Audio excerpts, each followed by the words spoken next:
حضرت ابو ذر غفاری رضی اللہ عنہ کا قبول اسلام کا واقعہ۔ حضرت ابو ذر غفاری رضی اللہ تعالیٰ عنہ مشہور صحابی ہیں جو بعد میں بڑے زاہدوں اور بڑے علماء میں سے ہوئے۔ حضرت علی رضی اللہ تعالیٰ عنہ کا ارشاد ہے کہ ابو ذر رضی اللہ تعالیٰ عنہ ایسے علم کو حاصل کیے ہوئے ہیں جس سے لوگ عاجز ہیں، مگر انہوں نے اس کو محفوظ کر رکھا ہے۔ جب ان کو حضور اقدس صلی اللہ علیہ وآلہ وسلم کے پہلی خبر پہنچی تو انہوں نے اپنے بھائی کو حالات کی تحقیق کے لیے مکہ بھیجا کہ جو شخص یہ دعویٰ کرتا ہے کہ میرے پاس وحی آتی ہے اور آسمان کی خبریں آتی ہیں، اس کے حالات معلوم کریں اور اس کے کلام کو غور سے سنیں۔ وہ مکہ مکرمہ آئے اور حالات کو معلوم کرنے کے بعد اپنے بھائی سے جا کر کہا کہ میں نے ان کو اچھی عادتوں اور عمدہ اخلاق کا حکم کرتے دیکھا ہے، اور میں نے ان سے ایک ایسا کلام سنا ہے جو نہ شعر ہے نہ کہانوں کا کلام ہے۔ حضرت ابو ذر غفاری رضی اللہ تعالیٰ عنہ کی اپنے بھائی کی بات سن کر تسلی نہ ہوئی تو خود سامان میں سفر باندھا اور مکہ پہنچے اور سیدھے مسجد حرام میں گئے۔ حضور صلی اللہ علیہ وسلم کو پہچانتے نہیں تھے اور کسی سے پوچھنا مصلحت کے خلاف سمجھا۔ شام تک اسی حالت میں رہے۔ حضرت علی رضی اللہ تعالیٰ عنہ نے دیکھا کہ ایک پردیسی مسافر ہے۔ مسافروں کی، غریبوں کی، پردیسیوں کی خبر گیری، ان کی ضرورتوں کو پورا کرنا ان حضرات کی گٹھی میں پڑا ہوا تھا۔ اس لیے ان کو اپنے گھر لے آئے، میزبانی فرمائی، لیکن ان سے پوچھنے کی کچھ ضرورت نہ سمجھی کہ کون ہو اور کہاں سے آئے ہو۔ مسافر نے بھی کچھ ظاہر نہ کیا۔ صبح کو پھر مسجد آ گئے۔ دن بھر اسی حال میں گزرا کہ خود پتہ نہ چلا اور دریافت کسی سے کیا نہیں۔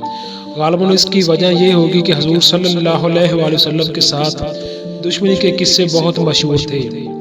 آپ صلی اللہ علیہ وآلہ وسلم کو اور آپ کے ملنے والوں کو ہر طرح کی تکلیفیں دی جاتی تھی۔ دوسرے دن شام کو بھی حضرت علی رضی اللہ تعالیٰ عنہ کو خیال ہوا کہ پردیسی مسافر ہے، بظاہر جس غرض کے لیے آیا ہے وہ پوری نہیں ہوئی، اس لیے پھر گھر لے گئے اور رات کو کھلایا اور پھر سلا دیا، مگر پوچھنے کی اس رات کو نوبت نہ آئی۔ تیسری رات کو پھر یہی صورتحال ہوئی تو حضرت علی رضی اللہ تعالیٰ عنہ نے دریافت کیا، فرمایا کہ تم کس کام سے آئے ہو، کیا غرض ہے؟ تو حضرت ابو ذر رضی اللہ تعالیٰ عنہ نے پہلے ان کو قسم اور عہد و پیمان دیے اس بات کے کہ وہ صحیح بتائیں، اس کے بعد اپنی غرض بتلائی۔ حضرت علی رضی اللہ تعالیٰ عنہ نے فرمایا کہ وہ اللہ کے رسول ہیں اور صبح کو جب میں جاؤں تو تم بھی میرے ساتھ چلنا، میں وہاں تک پہنچا دوں گا، لیکن مخالفت کا زور ہے، اس لیے راستے میں اگر مجھے کوئی شخص ایسا ملا جس سے میرے ساتھ چلنے کی وجہ سے تم پر کوئی اندیشہ ہو تو میں پیشاب کرنے لگوں گا یا اپنا جوتا درست کرنے لگوں گا۔ تم سیدھے چلے جانا جس کی وجہ سے تمہارا میرے ساتھ ہونا معلوم نہ ہو۔ چنانچہ صبح کو حضرت علی رضی اللہ تعالیٰ عنہ کے پیچھے حضور کی خدمت میں پہنچے۔ وہاں جا کر بات چیت ہوئی اور اسی وقت مسلمان ہو گئے۔ حضور اقدس صلی اللہ علیہ وسلم نے ان کی تکلیف کے خیال سے فرمایا کہ اپنے اسلام کو ابھی ظاہر نہ کرنا، چپکے سے اپنی قوم میں چلے جاؤ، جب ہمارا غلبہ ہو جائے اس وقت چلے آنا۔ انہوں نے عرض کیا، یا رسول اللہ صلی اللہ علیہ وآلہ وسلم، اس ذات کی قسم جس کے قبضے میں میری جان ہے، اس کلمہ توحید کو ان بے ایمانوں کے بیچ چلا کر پڑھوں گا۔ چنانچہ اسی وقت مسجد حرام میں تشریف لے گئے اور بلند آواز میں کلمہ بلند کیا۔ ان کی اس آواز کو سن کر چاروں طرف سے لوگ اکٹھے ہوئے اور اس قدر مارا کہ آپ مرنے کے قریب ہو گئے۔ حضور صلی اللہ علیہ وآلہ وسلم کے چچا حضرت عباس رضی اللہ تعالیٰ عنہ جو اس وقت تک مسلمان بھی نہیں ہوئے تھے، ان کے اوپر بچانے کے لیے لیٹ گئے اور لوگوں سے کہا، کیا ظلم کرتے ہو؟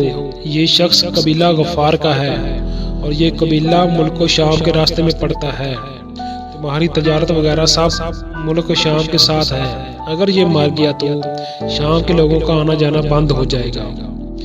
اس پر ان لوگوں کو بھی خیال ہوا کہ ملک شام سے ساری ضرورتیں پوری ہوتی ہیں، وہاں کا راستہ بند ہو جانا مصیبت ہے، اس لیے ان کو چھوڑ دیا۔ دوسرے دن پھر اسی طرح انہوں نے جا کر بلند آواز میں کلمہ پڑھا، اور لوگ اس کلمے کے سننے کی تاب نہ لا سکے، اس لیے ان پر ٹوٹ پڑے۔ دوسرے دن پھر حضرت عباس رضی اللہ تعالیٰ عنہ اسی طرح ان کو سمجھا کر ہٹایا کہ تمہاری تجارت کا راستہ بند ہو جائے گا۔ دوستو، یہ تھا حضرت ابو ذر غفاری رضی اللہ تعالیٰ عنہ کے اسلام قبول کرنے کا واقعہ۔